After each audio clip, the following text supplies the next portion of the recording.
आज हम आपको बताने वाले हैं जगन्नाथपुरी मंदिर के बारे में कुछ ऐसे रहस्य जिन्हें जानकर आप हिल जाएंगे।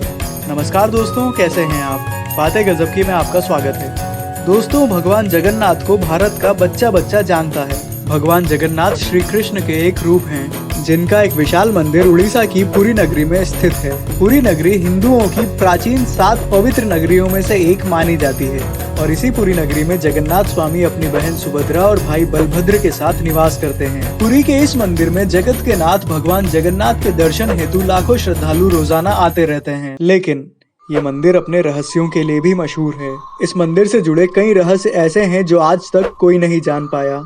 और आज के इस वीडियो में हम आपको ऐसे ही कुछ रहस्यों के बारे में बताने वाले हैं। और इस वीडियो के आखिर में हम आपको मंदिर से जुड़ी एक ऐसी रहस्यमयी प्रथा के बारे में बताएंगे जिसे जानकर आप सचमुच में चौंक जाएंगे। ये एक ऐसी प्रथा है जो सिर्फ भारत में ही नहीं बल्कि विश्व की किसी भी धार्मिक जगह पर नहीं होती है। लेकिन उससे पहले मैं आपसे गुजारिश करना चाहूंगा कि अगर आपको ये वीडियो पसंद आता है तो इस वीडियो को लाइक करना और चैनल को सब्सक्राइब करना ना भूलें। ये चैनल नया है और हमें आपके सपोर्ट की बहुत ज्यादा जरूरत है। So please be kind enough to subscribe to the channel. सोने की झाड़ू।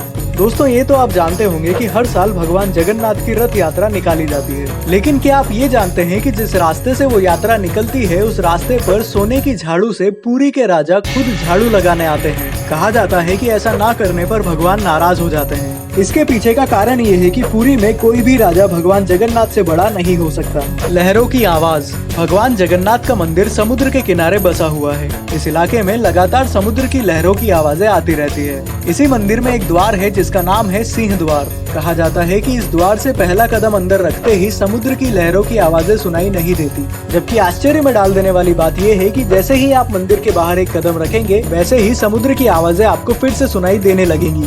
ऐसा क्यों होता है ये कोई नहीं बता सकता। यहाँ के रहस्यमयी पक्षी।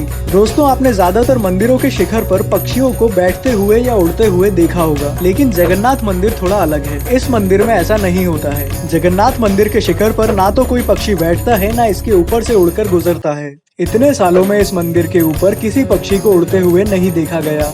मंदिर की पताका। दोस्तों, आपने देखा होगा कि हिंदू मंदिरों के ऊपर झंडे या पताका लहराती है, लेकिन आमतौर पर इस झंडे को रोजाना बदला नहीं जाता है। लेकिन भगवान जगन्नाथ के मंदिर के ऊंचे शिखर पर स्थित झंडे को रोजाना बदला जाता है। ऐसी मान्यता है कि अगर एक दिन भी इस झंडे को नहीं बदला गया तो मंदिर 18 सालों के लिए बंद हो जाएगा। और सिर्फ इतना ही नहीं, एक और रहस्यमयी बात यह है कि इस मंदिर की पताका हमेशा हवा की उल्टी दिशा में ही लहराती है। अब कोई झंडा हवा की उल्टी दिशा में कैसे लहरा सकता है, ये आज भी खोज का विषय बना हुआ है। मंदिर की परछाई। दोस्तों, इस पृथ्वी पर कोई ऐसी चीज नहीं है जिसकी परछाई न बनती हो, लेकिन यही परछाई पुरी के इस मंदिर के रहस्यों की लिस्ट में एक और रहस्य जोड़ देती है। ऐसा इसलिए क्योंकि दिन में किसी भी समय भगवान जगन्नाथ मंदिर के मुख्य शिखर की परछाई बनती ही नहीं है। ऐसा क्यों होता है, ये अपने आप में वैज्ञानिक तौर पर एक रहस्य है। प्रसाद की महिमा। भगवान जगन्नाथ का मंदिर ही नहीं, यहाँ का प्रसाद भी रहस्यों से भरा हुआ है। मंदिर की रसोई में प्रसाद पकाने के लिए मिट्टी के 7 बर्तनों को एक दूसरे के ऊपर रखा जाता है। इस प्रसाद को लकड़ी की आग से ही पकाया जाता है। इस दौरान रहस्यमयी ढंग से सबसे ऊपर रखे हुए बर्तन का पकवान सबसे पहले पकता है। इसके बाद एक एक करके नीचे वाले बर्तनों का प्रसाद पकने लगता है। यानी कि प्रसाद के पकने की प्रक्रिया ऊपर से नीचे की ओर होती है, ना कि नीचे से ऊपर की ओर। ऐसा क्यों होता है, ये आज भी एक रहस्य है। प्रसाद की मात्रा।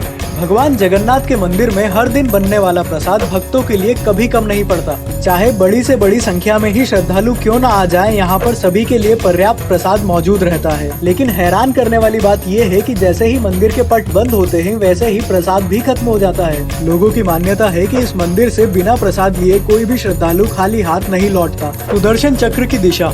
भगवान जगन्नाथ के मंदिर के शिखर पर एक सुदर्शन चक्र है। इसके बारे में कहा जाता है कि आप चाहे किसी भी दिशा से इस चक्र को देखें, ये आपको आपके सामने ही नजर आएगा। ये चक्र आपको हमेशा आपके मुंह की तरफ ही दिखाई देता है। और दोस्तों, अब वो रहस्यमयी प्रथा जिसका जिक्र मैंने शुरुआत में किया था, ब्रह्म पदार्थ। दोस्तों, हर 12 साल में महाप्रभु की प्रतिमा को बदला जाता है। उस समय पूरे शहर में ब्लैकआउट किया जाता है, यानी पूरे शहर की लाइट बंद कर दी जाती है।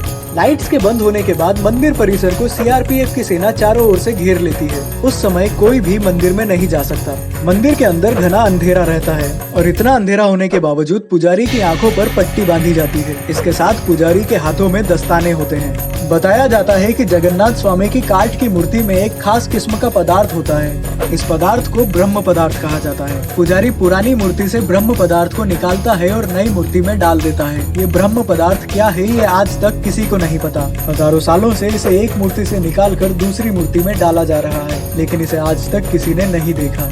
बताया जाता है कि एक अलौकिक पदार्थ है जिसे छूने मात्र से किसी इंसान के शरीर के चिथड़े उड़ सकते हैं। कुछ मान्यताओं के अनुसार ये स्वयं श्री कृष्ण का धड़कता हुआ दिल है, मगर वास्तव में ये क्या है ये कोई नहीं जानता। कुछ पुजारियों का कहना है कि जब हमने उसे हाथ में लिया तो ब्रह्म पदार्थ खरगोश जैसे उछल रहा था। आंखों में पट्टी थी, हाथों में दस्ताने थे, तो हम सिर्फ महसूस कर पाए। मगर आज तक कोई भी पुजारी ये नहीं बता पाया कि महाप्रभु जगन्नाथ की मूर्ति में मिलने वाला वो ब्रह्म पदार्थ आखिर है क्या। आपके हिसाब से ये ब्रह्म पदार्थ क्या है ये हमें कमेंट्स में लिखकर जरूर बताएं। लेकिन उससे पहले इस वीडियो को लाइक और चैनल को सब्सक्राइब जरूर करें। और ऐसी ही बहुत सारी इंटरेस्टिंग जानकारियों के लिए हमारी वीडियो प्लेलिस्ट को चेक करना ना भूलें। हमारे साथ बने रहने का शुक्रिया।